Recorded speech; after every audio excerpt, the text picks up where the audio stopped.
Shalom, keluarga besar GBI Jalan Gatot Subroto, khususnya Ran 1H. Saya ucapkan selamat Hari Natal tahun 2023. Kelahiran Kristus ke dalam dunia ini telah membawa kesukaan besar bagi seluruh dunia. Kelahiran Kristus merupakan bukti kasih Tuhan yang sangat besar bagi seluruh dunia. Kelahiran Kristus dan pengorbanannya di atas kayu salib hingga menyerahkan nyawanya, serta kebangkitan Kristus telah memberikan harapan besar bagi umat manusia. Kiranya di Natal tahun 2023 ini, terang Kristus menerangi hati saudara-saudara sekalian. Selamat menyambut kelahiran Juru Selamat dan Tuhan kita, Yesus Kristus. Kemuliaan bagi Allah di tempat yang maha tinggi dan damai sejahtera bagi manusia yang berkenan padanya. Dan selamat menyambut tahun yang baru, yaitu tahun 2024. Tahun untuk bangkit jadi teranglah. The year to arise and shine. Tuhan Yesus memberkati berlimpah-limpah. Amin. Saya melihat belum semuanya rock and roll. Ya. Buat Bapak Ibu yang lahir di zaman dulu pasti tahu gimana caranya ya, Lon. Bernyanyi rock and roll ya. Putar badannya begini Bapak Ibu. Oke? Yeay. Yang anak muda jangan malu-malu ya. Buat Tuhan Yesus gak usah malu-malu. Sama-sama boleh kasih jempolnya buat Tuhan Yesus begini. Ya. Haleluya. Biar pagi ini kita olahraga dulu ya. Puji Tuhan sambil olahraga. Bersama nyanyi glory. Hey. Glory bagi Sang Raja. Oh nyanyi glory. Amin. Yeah. Glory bagi Sang Raja. Lebih seru lagi. Glory. Yeah. Glory. Glory bagi Sang Raja. Mari rayakan dan nyanyi glory. Glory, glory, glory bagi Sang Raja. Oh nyanyi glory, glory, amin. Glory bagi Sang Raja. Glory, glory, glory bagi Sang Raja. Mari rayakan dan nyanyi. Mari rayakan dan nyanyi. Mari rayakan dan nyanyi. Haleluya. Haleluya. Tuhan Yesus luar biasa. Bapak Ibu boleh kembali duduk. Tuhan Yesus luar biasa. Amin. Puji nama Tuhan. Mari bersama kita siapkan hati kita untuk mendengarkan firman Tuhan.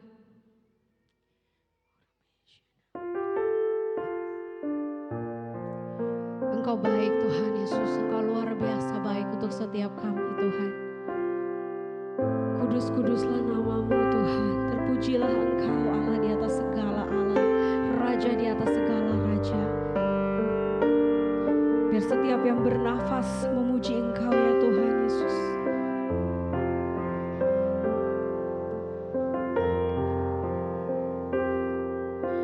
A thousand generations falling down in worship to sing the song of ages to the Lamb. And all who've gone before us and all who will believe will sing for song of ages to the Lamb. Your name. Your name is the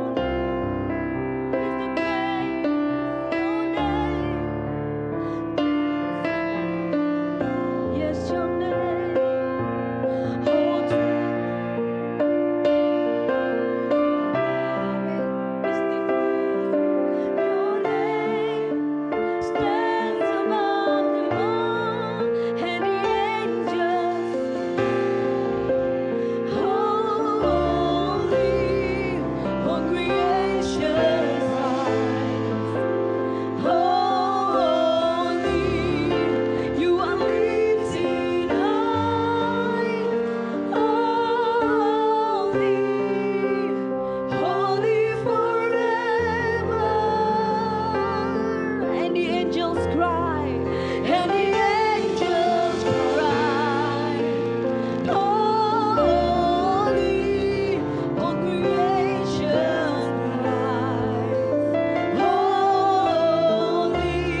Raja di atas segala raja.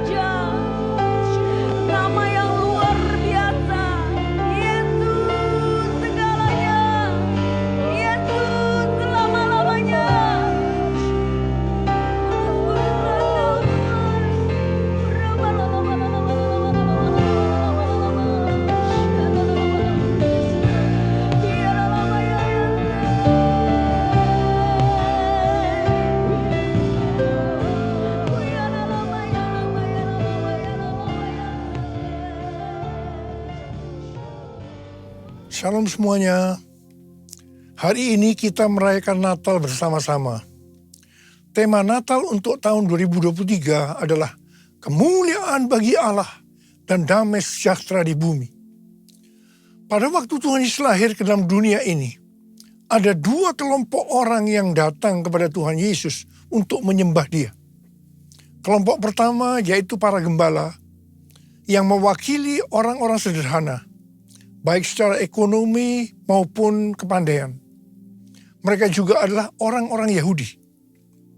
Kelompok kedua adalah orang-orang Majus dari timur yang mewakili orang-orang yang bukan Yahudi dan orang-orang yang kaya dan pandai. Jadi Tuhan Yesus datang ke dalam dunia bukan hanya untuk orang-orang Yahudi saja, bukan untuk orang-orang yang kaya dan pandai saja, tetapi Tuhan Yesus juga datang untuk orang-orang yang bukan Yahudi dan orang-orang sederhana. Tuhan Yesus datang untuk semua orang. Sesuai dengan yang tertulis dalam Lukas 2 ayat 8 sampai dengan 12. Ketika para gembala sedang menjaga ternaknya, mereka dikunjungi seorang malaikat untuk menyampaikan pesan surgawi kepada mereka. Kata malaikat itu kepada mereka, "Jangan takut, sebab sesungguhnya aku memberitakan kepadamu kesukaan besar untuk segala bangsa. Hari ini telah lahir bagimu juru selamat, yaitu Mesias Tuhan di kota Daud. Inilah tandanya bagimu. Kamu akan menjumpai seorang bayi yang dibedung dan terbaring di dalam palungan." Tuhan Yesus datang ke dalam dunia ini sebagai juru selamat bagi umat manusia. Alkitab berkata, semua orang telah berbuat dosa. Semua orang telah berbuat dosa dan telah kehilangan kemuliaan Allah. Upah dosa adalah maut, mati, tempatnya di neraka. Tuhan Yesus datang ke dalam dunia untuk menyelamatkan manusia dari hukuman kekal itu. Yohanes 3 ayat 16 berkata, "Karena begitu besar kasih Allah akan dunia ini, sehingga Ia telah mengaruniakan anaknya yang tunggal, supaya setiap orang yang percaya kepadanya tidak binasa, melainkan beroleh hidup yang kekal."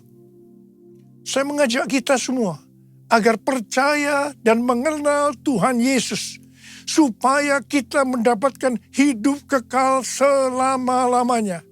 Haleluya! Setelah malaikat menyampaikan kabar sukacita itu, maka bersama dengan malaikat itu, sejumlah besar bala tentara surga yang memuji Allah. Katanya, "Kemuliaan bagi Allah di tempat yang maha tinggi, dan damai sejahtera di bumi di antara manusia yang berkenan kepadanya." Kemuliaan bagi Allah di tempat yang maha tinggi, damai sejahtera di bumi di antara semua umat manusia yang berkenan padanya.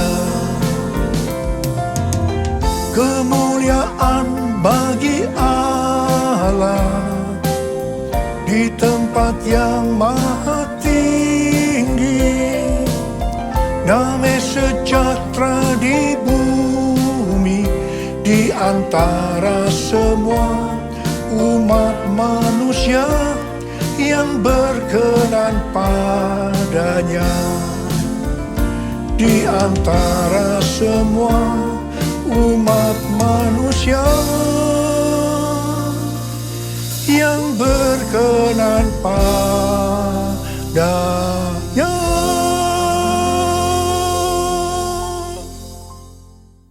Setelah itu para gembala segera berangkat ke Bethlehem untuk melihat apa yang terjadi di sana, seperti yang telah diberitahukan Tuhan. Setelah mereka bertemu dengan Sang Mesias, mereka pulang dengan sukacita sambil memuji dan memuliakan Tuhan. Karena apa yang mereka dengar dan mereka lihat, semuanya sesuai dengan apa yang dikatakan oleh malaikat kepada mereka. Melalui kisah yang terdapat dalam Lukas 2 ayat 8-14 ini, Tuhan mengingatkan kita untuk melakukan hal-hal sebagai berikut. Yang pertama, menghormati hadirat Allah. Lalu berdiri seorang malaikat Tuhan di dekat mereka, dan kemuliaan Tuhan bersinar meliputi mereka, dan mereka sangat ketakutan. Lukas 2 ayat 9. Kita perlu sadar bahwa Tuhanlah yang berinisiatif menghampiri manusia dan menyatakan kemuliaannya. Kalau kita boleh merasakan kehadiran dan kemuliaan Tuhan dalam hidup kita, itu semua karena anugerah dan kebaikan Tuhan kepada kita. Jika kita sadar bahwa itu semua anugerah Allah semata, maka kita tidak akan meremehkan kehadiran Allah dalam hidup kita. Sebaliknya, kita akan mensyukuri dan menghargai hadirat Tuhan. Meresponinya dengan senantiasa hidup takut dan gentar di hadapan hadiratnya. Kita akan memastikan diri untuk tetap hidup benar di dalam hadirat dan kemuliaannya. Yang kedua, memberitakan kabar baik atau menginjil. Kata malaikat itu kepada mereka, jangan takut, sebab sesungguhnya aku memberitakan kepadamu kesukaan besar untuk seluruh bangsa. Hari ini telah lahir bagimu juru selamat, yaitu Mesias Tuhan di kota Daud. Lukas 2 ayat 10 dan 11. Natal adalah momen di mana kita diingatkan bahwa juru selamat dunia dilahirkan 2000 tahun yang lalu. Pesan ini tidak hanya bagi orang Israel saja, tetapi bagi seluruh bangsa.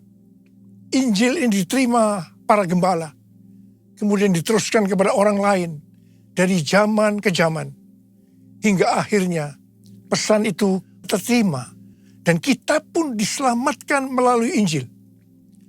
Para gembala menerima dan meneruskan berita Injil saat mereka bekerja, yaitu sebagai peternak.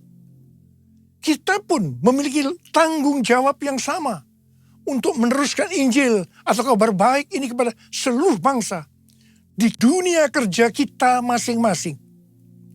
Jangan biarkan pesan Injil berhenti di kita saja, supaya seluruh bangsa juga menerima kesukaan besar karena diselamatkan oleh Yesus, Sang Juru Selamat mereka. Yang ketiga, memuliakan Yesus dalam hidup kita.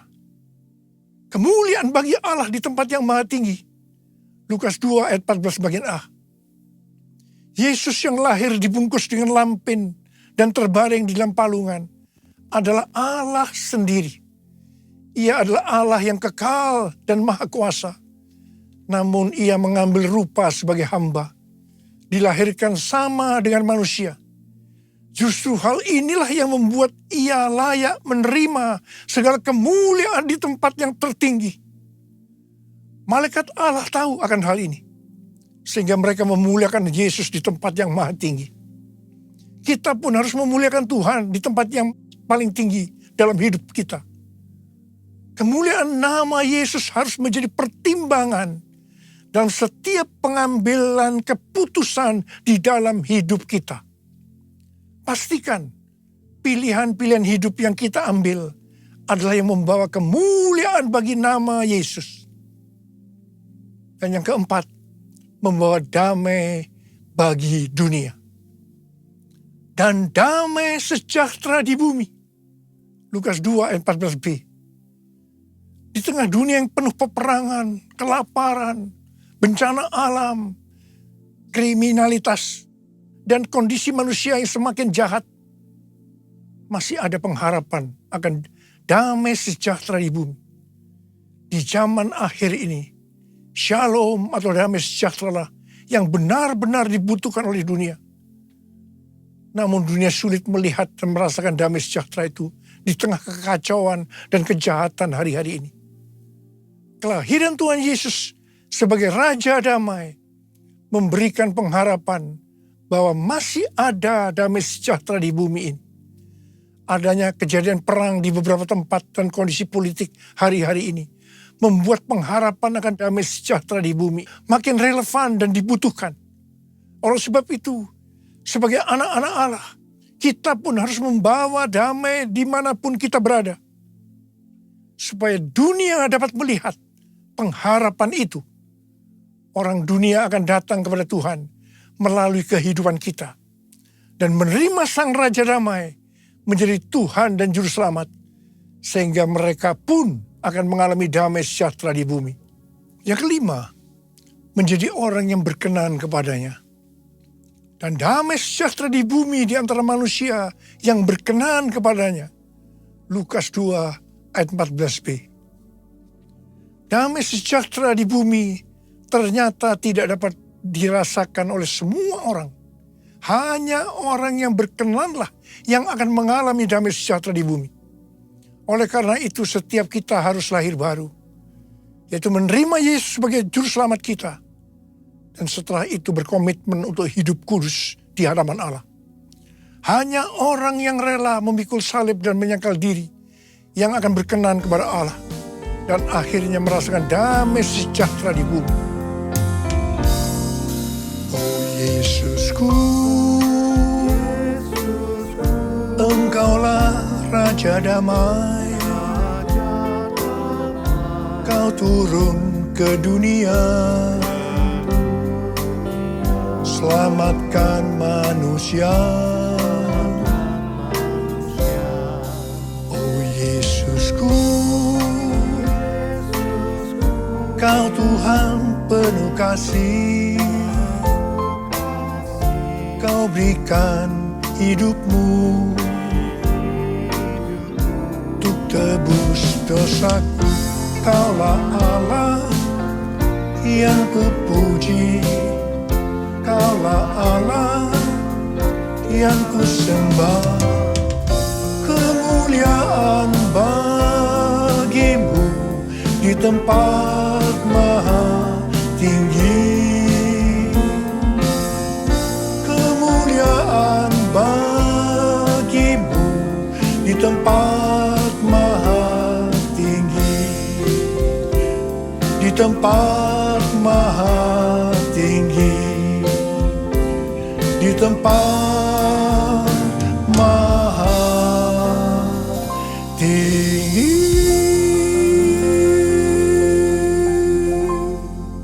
Sesuai dengan yang tertulis di Matius 2 ayat 1 sampai dengan 12. Maka orang-orang Majus dari timur dituntun untuk menemui Yesus dan menyembahnya melalui kitab para nabi. Disebutkan bahwa Mesias akan dilahirkan di Bethlehem, di tanah Yudea. Dan engkau Bethlehem, tanah Yehuda, engkau sekali-kali bukanlah yang terkecil di antara para pemimpin Yehuda. Karena dari engkaulah akan bangkit seorang pemimpin yang akan mengembalakan umatku Israel. Untuk sampai ke Bethlehem, mereka dituntun oleh bintangnya. Bintang yang mereka lihat di timur itu mendahului mereka hingga tiba dan berhenti di atas tempat anak itu berada. Orang-orang Majus itu sangat bersuka cita. Mereka masuk dalam rumah itu dan melihat anak itu bersama Maria ibunya. Lalu mereka sujud menyembah dia. Mereka pun membuka tempat harta bendanya dan mempersembahkan persembahan kepadanya, yaitu emas, dupa, atau kemenyan, dan mur. Setelah itu orang-orang Majus ini pulang ke negerinya melalui jalan lain. Hari-hari ini Tuhan berbicara sangat kuat kepada kita tentang sembahyang. Sembahyang berasal dari kata sembah dan hyang.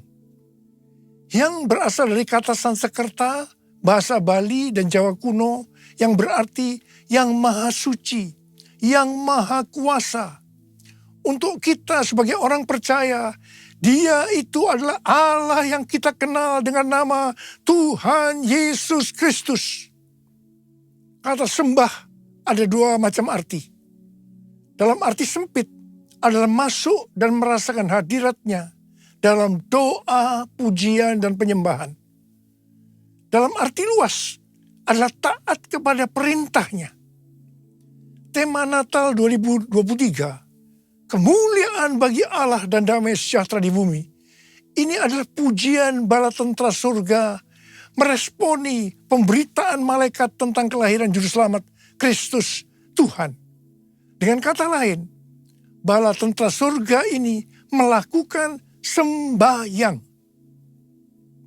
Selanjutnya, para gembala yang ada di padang Efrata juga meresponi pemberitaan malaikat dengan pergi menjumpai bayi Yesus. Setelah mereka melihat Yesus, kembalilah gembala-gembala itu sambil memuji dan memuliakan Allah. Para gembala ini juga melakukan sembahyang. Kisah Natal tidak dapat dilepaskan dari kisah orang-orang Majus yang dituntun bintang ilahi untuk datang ke Bethlehem melihat Yesus. Mereka sujud menyembahnya dan mempersembahkan persembahan kepadanya, yaitu emas, kemenyan, dan mur.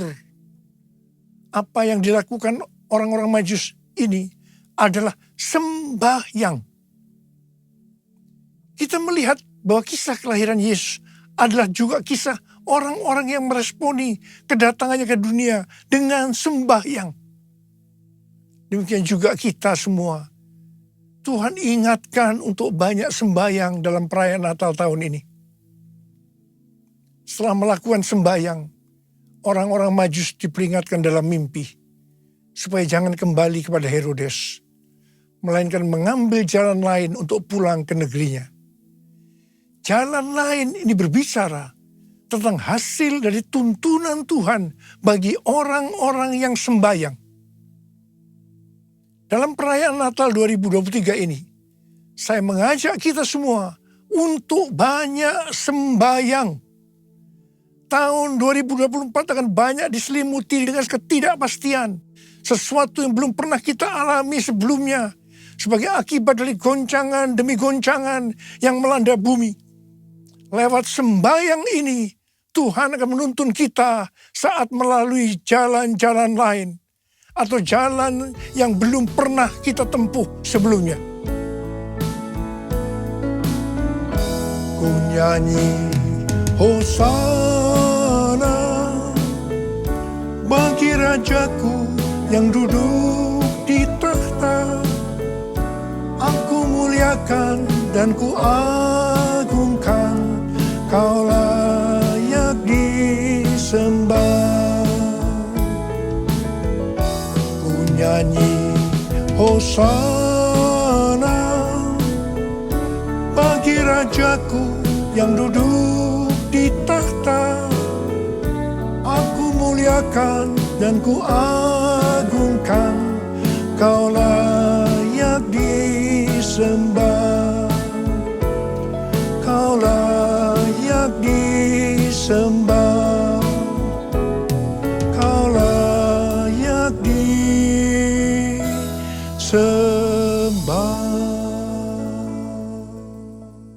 Pada tanggal 23 Oktober yang lalu, diadakan perayaan 40 tahun Asia Evangelical Alliance di SICC Tower.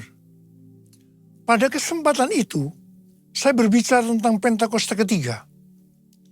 Lewat acara ini, dihasilkan komitmen untuk melakukan segala upaya dalam menuntaskan amanat agung di Asia dan sekitarnya, terutama dalam 10 tahun ke depan, sampai dengan tahun 2033. Haleluya! Acara ini mengambil tema, jalan itu belum pernah kamu lalui dahulu, dari Yosua 3 ayat 4. Ini adalah bagian dari kisah perjalanan bangsa Israel ke tanah perjanjian yang dipimpin oleh Yosua. Dalam menempuh perjalanan ke tanah perjanjian, mereka harus melalui jalan yang belum pernah dilalui sebelumnya. Karena itu, mereka diperintahkan untuk mengikuti tabut. Sama halnya dengan gereja Tuhan hari-hari ini. Semua memiliki goal untuk menyelesaikan amanat agung pada tahun 2033.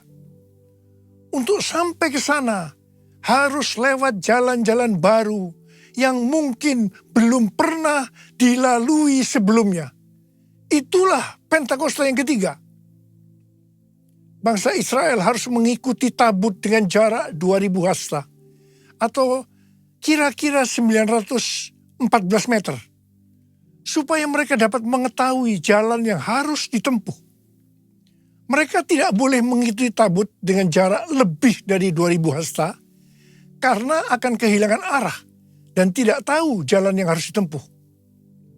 Saya katakan bahwa gereja kita, GBI Jalan Jenderal Gatot Subroto, kita semua akan kehilangan arah kalau tidak ada tuntunan Tuhan lewat visi restorasi Pondok Daud dan tema-tema yang Tuhan berikan tiap-tiap tahun kepada kita. Demikian juga mereka tidak boleh mengikuti terlalu dekat dengan jarak kurang dari 2000 hasta untuk menghormati kekudusan tabut. Pada prinsipnya hanya orang-orang Lewi yang bisa berada di dekat tabut. Orang-orang Lewi ini berbicara tentang mereka yang menguduskan diri. Sayangnya, akhir-akhir ini kita melihat terjadinya krisis integritas di kalangan hamba Tuhan, yang beberapa di antaranya dipakai Tuhan secara luar biasa. Pengertian lainnya dari terlalu dekat dan terlalu jauh dari tabut Allah terdapat dalam Pengkhotbah 7 ayat 16 dan 17 yang berkata, "Jangan terlalu saleh, janganlah perilakumu terlalu berhikmat. Mengapa engkau mau membinasakan dirimu sendiri? Jangan terlalu fasik, jangan bodoh. Mengapa engkau mau mati sebelum waktumu?"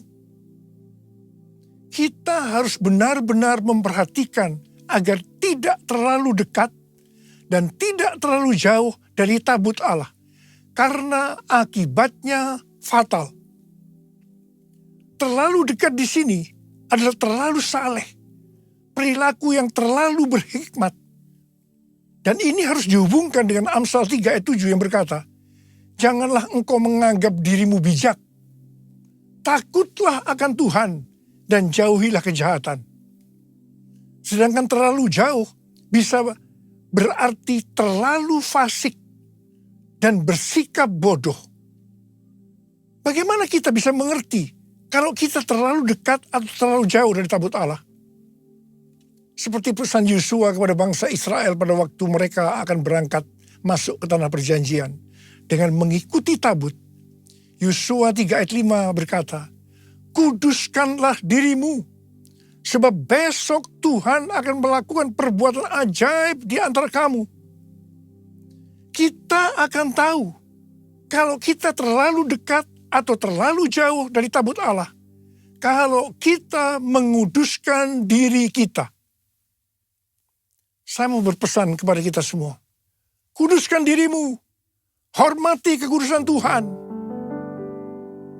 Mari kita semua yang mau menghormati kekudusan Tuhan dan berjanji di depan Tuhan, "Tuhan, saya mau hidup kudus Tuhan. Saya mau hidup kudus Tuhan." Angkat tangan saudara, angkat tangan kita di hadapan Tuhan. Mari kita katakan bersama-sama, "Kemuliaan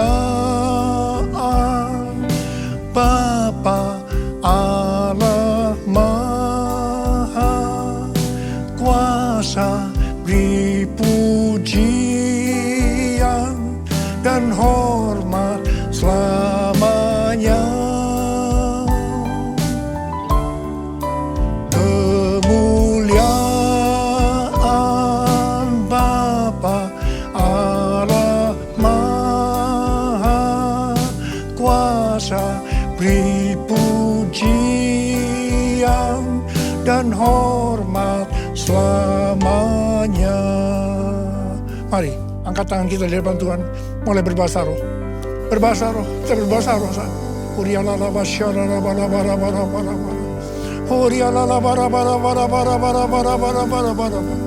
Oh ya Tuhan, ya Tuhan, ya Tuhan. Oh rana makana maya rana maya rana. Bapa ya Bapa, urapi kami semua, urapi anak-anak-Mu Tuhan. Kami akan masuk dalam tahun yang baru, tahun 2024. Sebentar lagi Tuhan, urapi kami, urapi kami. Kami mau berjanji di hadapan Tuhan, kami akan menghormati kekudusan Tuhan. Kami akan menguduskan diri kami setiap saat Oh, terima pengurapan Tuhan. Terima. Oh, kemuliaan Bapa Allah Maha Kuasa, beri pujian dan hormat selamanya. Kemuliaan Bapa Allah Maha Kuasa, beri pujian dan hormat selamanya. Selamanya. Selamanya. Tuhan, terima kasih. Bapak, terima kasih. Terima kasih. Terima kasih. Dalam nama Yesus. Amin. Saudara, saya mengucapkan selamat Hari Natal tahun 2023. Tuhan Yesus memberkati kita semua berlimpah-limpah. Amin.